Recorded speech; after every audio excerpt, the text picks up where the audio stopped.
back. I'm back. I'm back. All right. So we have a JDM for this video. Now, I want you to check out and see what's on today's episode.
Hello, guys. We are back. And remember, don't forget to like, comment, and subscribe to the channel. Turn on your post notifications so that when I drop some new uploads, you guys will be the first to see it. And with that being said, here we go. Now, this right here is a Toyota Soarer 2800 GT. Now, obviously, this was not a United States manufactured car. This is not over here in the States unless you have one imported, which in fact, the date on this one would be perfect to import because it is a 1981, which means you would have to wait for the car to be at least 25 years old, which at this point it already is. So it meets the requirements for being imported if you actually find a real one to be imported to the United States, because this particular model was not made in the United States. So, what is the Soarer? Let's get a little bit of a history on the Soarer. So, the Soarer 2800 GT was a premier luxury sport coupe introduced in Japan. It featured a 2.8 liter I6 engine producing 107 PS, known for advanced technology like digital instrumentation and optional electric air conditioning. It acted as a refined personal luxury car with a 5-speed manual or an automatic transmission. Now, I cannot recall what company actually made this, and I'm trying to remember who made it. I want to say it was IXO. I'm not sure if it was IXO or White Box. I did purchase this from AliExpress, but I can't remember whether this was IXO or White Box. I'm not sure which one made this, but it's one of those. I can guarantee you it's one of those. It's either White Box or IXO. One of them made this. But the crazy thing about this car is this is not the only car made under the Soarer.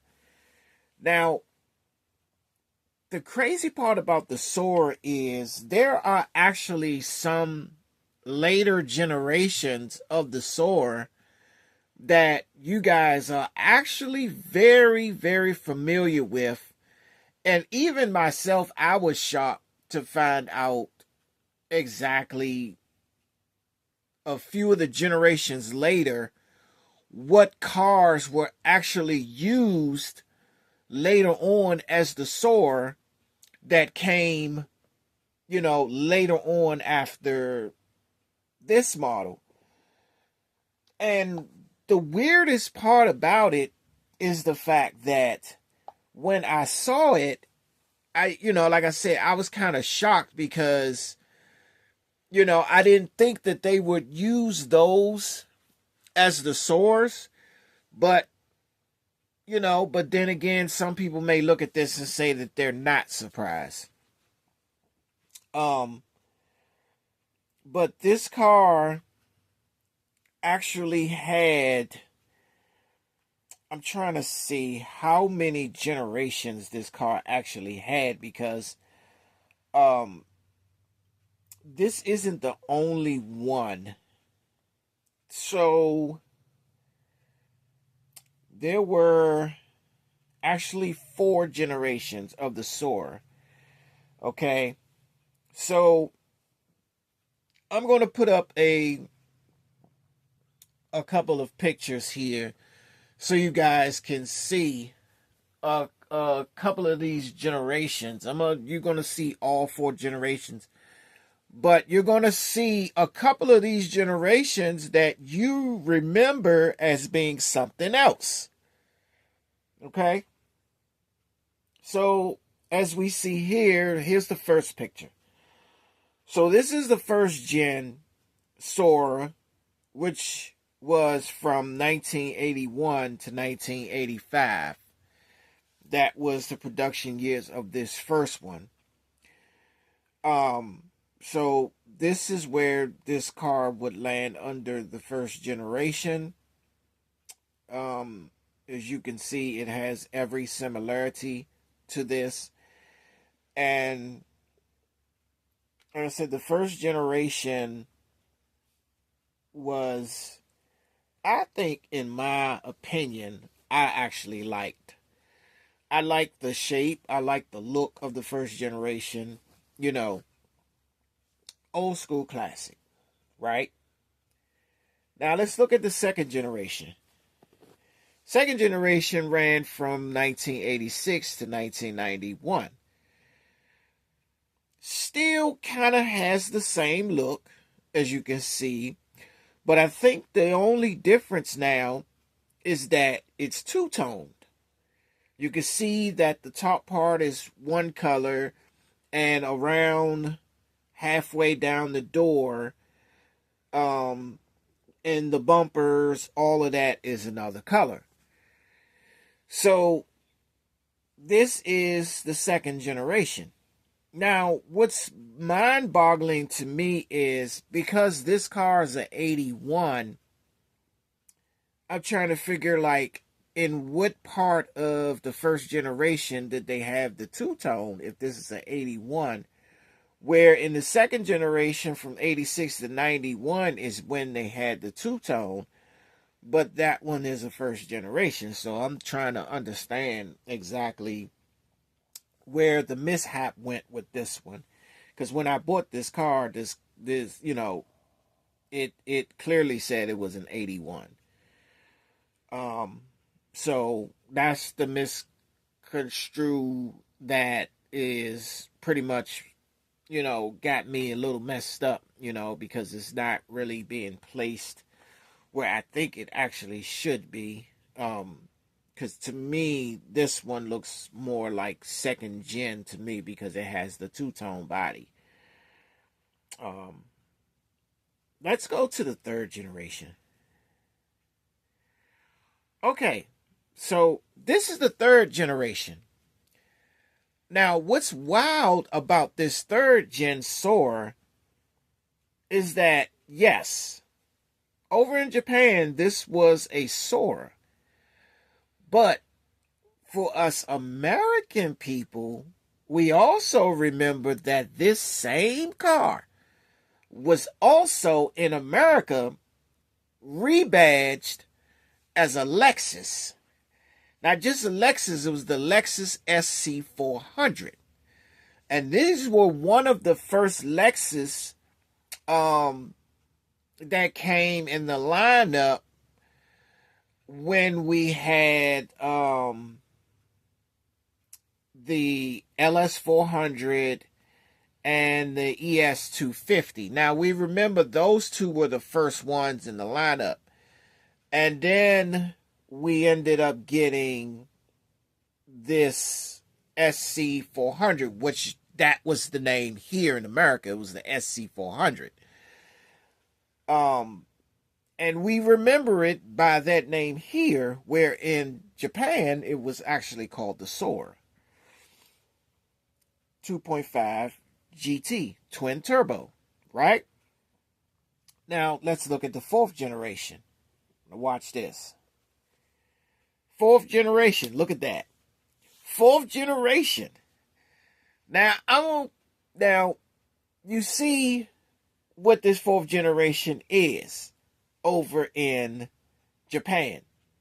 Now, in America, it was this. Look at this picture. Now, you see all the badges has changed. This was a Lexus. This Lexus was the SC430. Now, to put that into perspective, a lot of you guys know this car very well. As a matter of fact, I have one sitting here with me right now. It's a little messed up. You know, I'm going to be doing some repairs to it. But here it is right here. This was the fourth generation Soarer in Japan. This is what the fourth gen looked like. It was this. The only thing that was different was the fact that it had a Toyota logo right here in the middle instead of a Lexus. As you can see in America, this was the badge that they put on it. And this is the car. So, believe it or not, this was the fourth generation of this. That's wild. That is so wild that this was the fourth generation of this. But here in America, it was just badged as a Lexus SC430. This is what this was called over here in America. But over there, this was called the 430 SCV. You see what I'm saying? And this was the fourth gen over in Japan. It's wild because I wouldn't think that this later on would turn into this. You know, it's just wild how that works. And when you look back at this, it's just like, wow, wait a minute. This was a later model of this? You know what I'm saying? So it's kind of wild that you look at that and see how those things just work. I mean, we know Lexus is definitely Toyota's luxury brand. You know, it's in their division. But for this to be the later model of this, which started off from this, and later on it looked like this. You know, years down the line, it looked like this. It kind of blows my mind a little bit, you know, because a lot of us actually have this in our collection. You know, I see a lot of these online, you know, for sale, the Jada brand, Lexus, and everybody's had one. Everybody's had one of these in their collection. And there's a lot of people that still do. You know, you can see these, you can find these all over eBay. eBay has these by the plenty. You understand me? You know, but anyway, that is what this turned into later on. It turned into this. So that's the wildest part about having the Toyota Soarer. So, in essence, I like the way the Soarer looks. I really do like the look of this. Let's just take a closer look. I think the first thing that grabs my attention with this car is the fact that it has a nice two-tone interior and the steering wheel is right-hand drive. So the steering wheel is on the other side of the car. Usually where the passenger would sit, over here in America, is where the driver would be sitting in the right hand, in a right-hand drive car. So as you can see, the steering wheel is on the other side, where we normally would find it over here in America. But in Japan, they're over here on this side. So this is right-hand drive. And you can see, I love the interior. It's very beautiful. I love how they did the brown on the console and the door panels and, everything, the dash and all of that. But they end up making the seats white, and the floors white and everything. I just love how they did that. And then when you look back here behind the passenger seats in the back, you can see all of that is brown, and then you can see the speakers sticking up from back there. Also, I like the lines right here on the side. I don't know if these are, if these lines may pertain to or similar to the lines that's usually on the back of people's windows, like where it gets cold and stuff, and you turn it on, and those lines kind of heat up or defrost the window. So I was just wondering, maybe those could be defroster lines. I'm not sure, but they could be. I love the two-tone on this. I really do. I love this two-tone. Now, the quirky stuff on here is what really got my attention. For example, the mirrors. The mirrors are placed here on both sides of the quarter panel. It sits right on the quarter panel of each side, and it's not at the door or the inside of the doors where they're usually placed. This one is placed all the way up, halfway down the hood of the car on the side, and that's where your mirrors are placed. And you don't see a whole lot of cars like this, but you can find a lot of them like this in Japan. They do have a lot of cars where the mirrors are here on the hood. So that was an interesting feature. Another interesting feature is with a car like this. Now, normally with a car like this in America, you would only have windshield wipers on the front because it's a sedan. It's not a station wagon. It's not an SUV. Well, we know all of those have not only windshield wipers on the front, but they have them on the rear.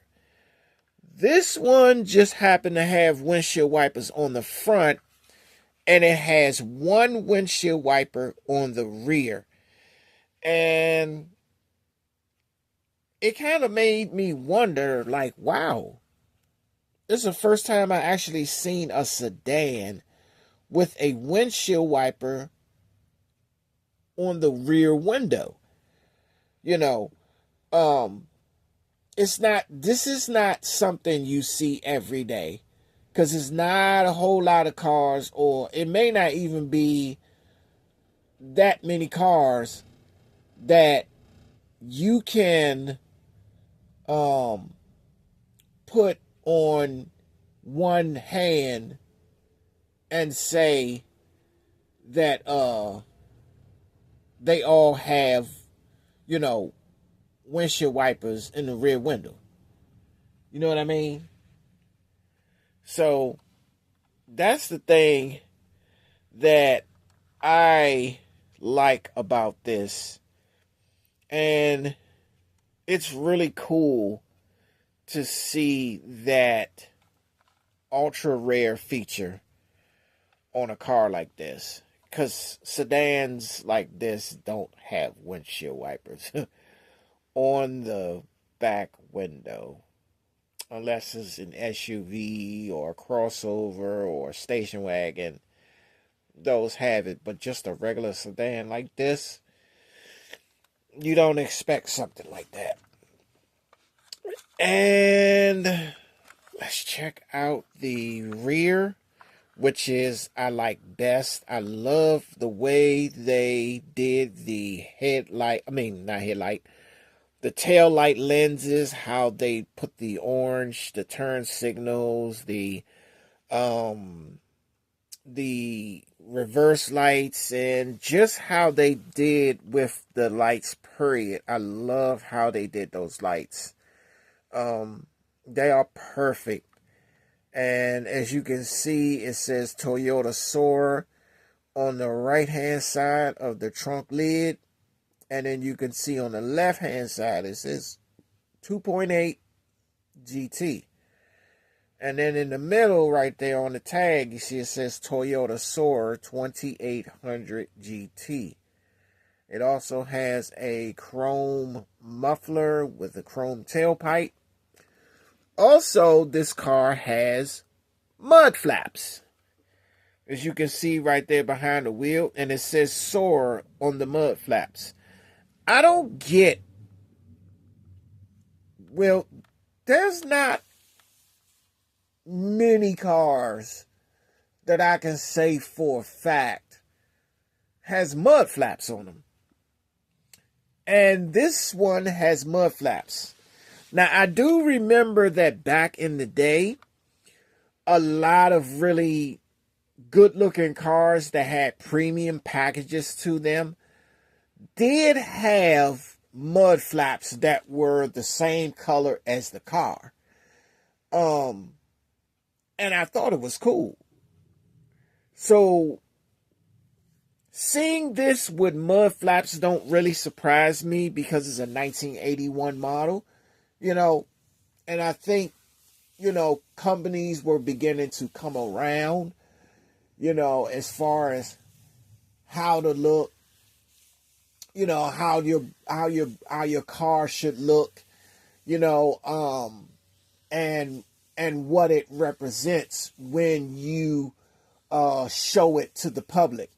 So I think a lot of companies were really trying to come around and come up with something nice. And so I think the mud flaps was really a nice added touch to this Soarer. Let's look at the front. And the front, you can see the Soarer symbol in the front.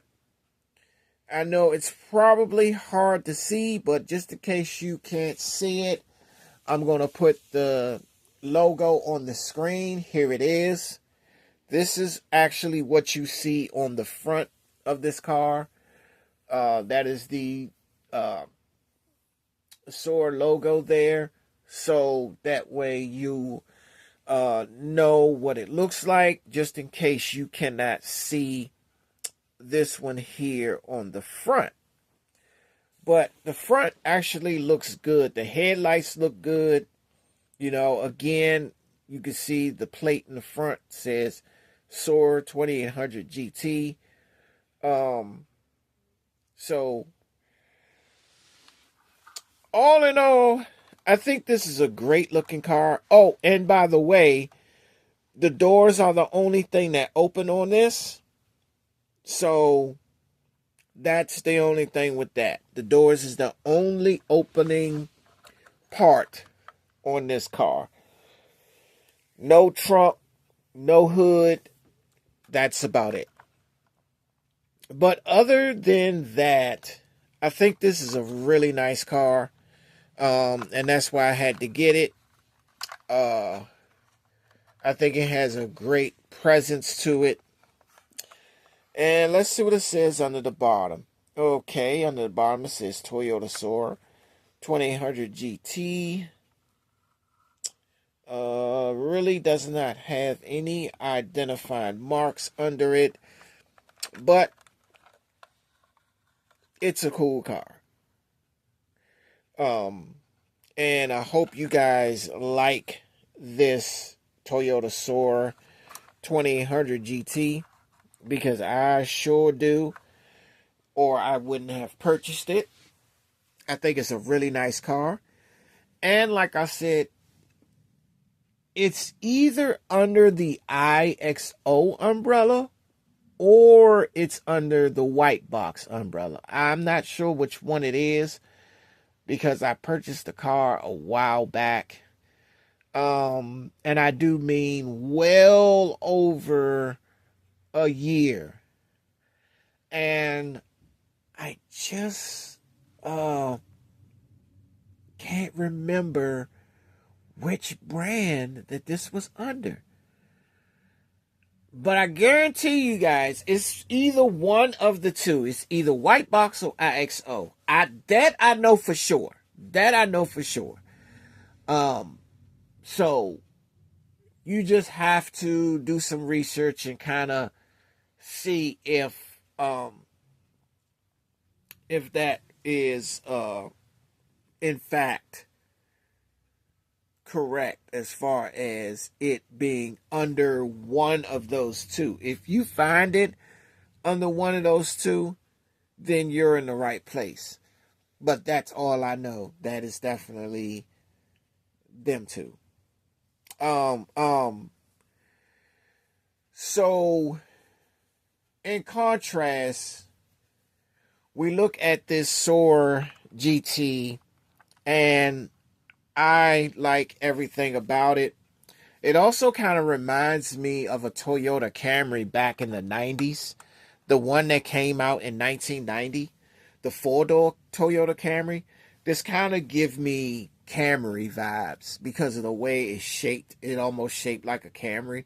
So when I look at this, I also think Toyota Camry. The very first Camry that came out. So that's kind of like what I get from this Soarer. So yeah. And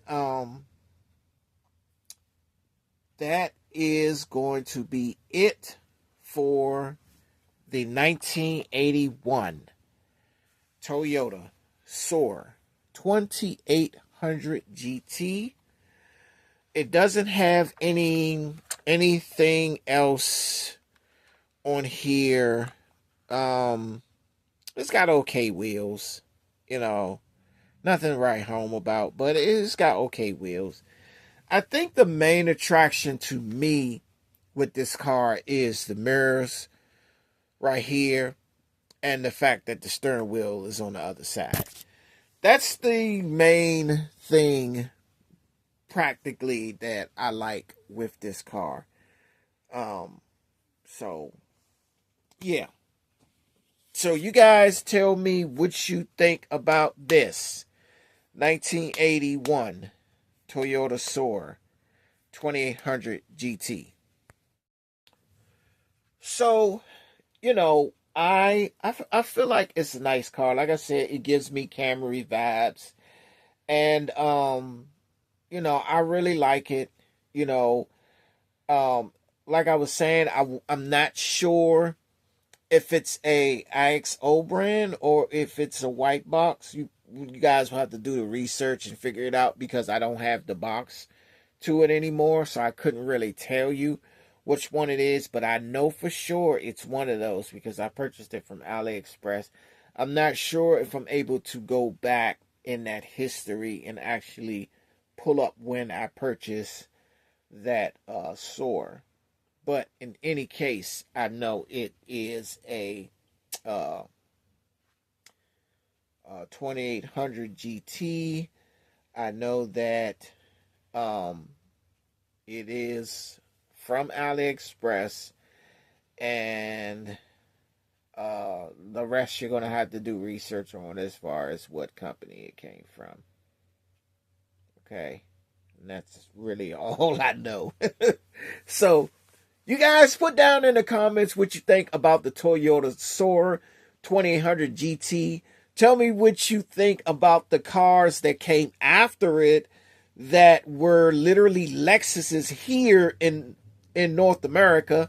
You know, we remember those cars, but we didn't think that these would be the later models for these would be the predecessors to this Soarer.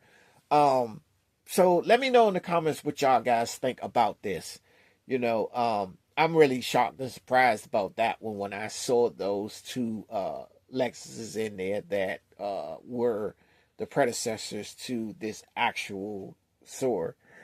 You guys let me know what you think. And so I'm going to back out of here and I'm going to let you guys go. So I will see you guys on the next episode.